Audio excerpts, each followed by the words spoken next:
السلام علیکم جی۔ خبر یہ ہے کہ جنرل فیض حمید کی گرفتاری کے بعد اب ڈائریکٹلی جوڈیشری سے بھی کچھ لوگوں کو گرفتار کیے جانے کا امکان ہے۔ اس میں ریٹائرڈ ججز بھی ہیں اور کچھ پریزنٹ بھی ہیں۔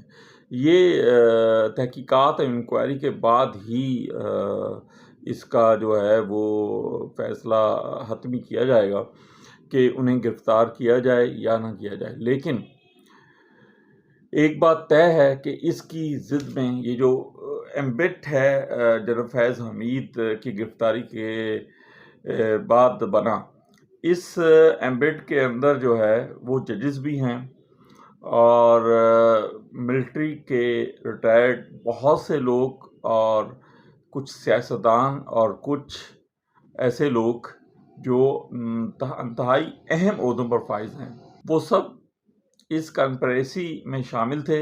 اور جو لوگ یہ ملک کو انسٹیبل کرنے کی کنسپریسی میں شامل تھے، ان سب کو گرفتار کیا جائے گا اور اسے منطقی انجام تک پہنچایا جائے گا۔